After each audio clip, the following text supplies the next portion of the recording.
안녕하세요. 다산에듀 원장 전병칠입니다. 전압을 100배로 하면 어떤 일이 벌어질까요? 우리가 집에서 사용하는 전압은 220V인데요. 실제로 배전선로에서는 22,900V, 또 송전선로에서는 154,000V, 345,000V 등의 아주 높은 전압이 사용되고 있습니다. 이렇게 높은 전압을 사용할수록 전력 손실이 줄어든다고 하는데 과연 실제로 그런 과정을 거치는지 한번 알아보도록 하겠습니다. 그러면은 여기를 제가 송전부, 즉 전기를 보내는 부분이라고 하고요. 자, 이쪽을 수전부라고 한번 해보겠습니다. 수전부는 전기를 사용해야 되니까 여기에는 부하가 있겠죠.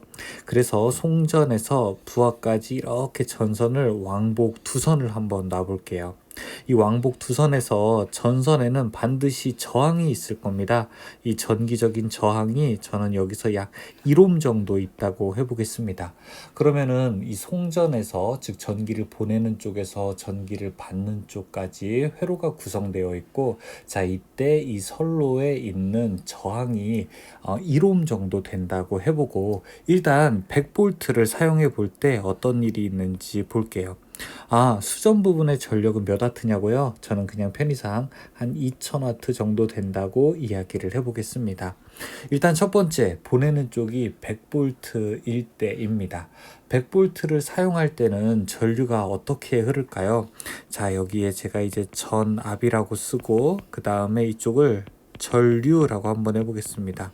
전류는 여러분 어떻게 되나요? 이 식을 한번 써보게 되면은 I는 V분의 P 이렇게 되죠.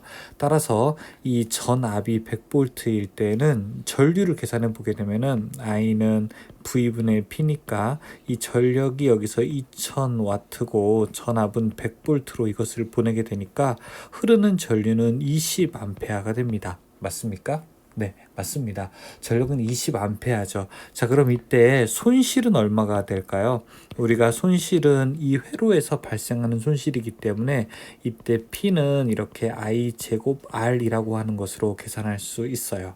I 제곱 R이라고 하는 것으로 계산해 보게 되면은 P 손실은 I 제곱에 R을 계산하게 되면은 전류가 20A의 제곱에 이 전체 회로의 저항이 1옴이었다고 하면은 20의 제곱은 400이 되니까 여기서는 400W가 될 겁니다.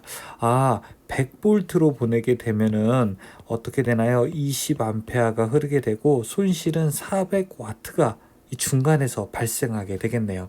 그러면은 100V가 아니라 한번 전압을 이렇게 제가 높여 볼게요. 한 200V 정도로 보내면 어떻게 될까요? 전압이 이제 200V일 때의 이야기인데요. 200V로 보내게 되면은 I는 V분의 P니까 여기에서 전압은 200V가 되고 전력은 역시 똑같이 2000W라고 하게 되면은 이때 흐르는 전류는 10A가 됩니다. 이때 손실도 역시 계산할 수가 있는데 P는 I 제곱의 R이니까 이때 흐르는 전류가 10의 제곱이고 그 다음에 중간 회로에서의 저항은 1옴이니까 여기는 전체적으로 100W의 전력 손실이 있네요. 200V로 보내게 되면은 10A가 흐르게 되고 그 다음에 전력 손실은 바로 100W가 되네요. 어때요? 100V일 때보다 몇 배가 더 늘어나게 됐나요? 전압이 2배가 늘어나게 되면은 전류는 여기서 보시게 되면은 반으로 줄었고요. 전력 손실은 어떻게 됩니까? 4분의 1로 줄게 됐습니다.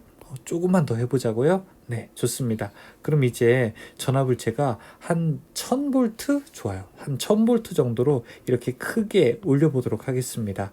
그러면 흐르는 전류 I는 V분의 P니까 이 전체 전력 2000W를 보내게 될 때 이 전압이 1000V라고 하게 되면은 흐르는 전류는 2A에 불과하고요. 자, 따라서 손실은 I제곱의 R을 계산하게 되면은 이 2A의 제곱에다가 이 선로에 있는 저항 1을 곱하게 되면은 4W가 됩니다.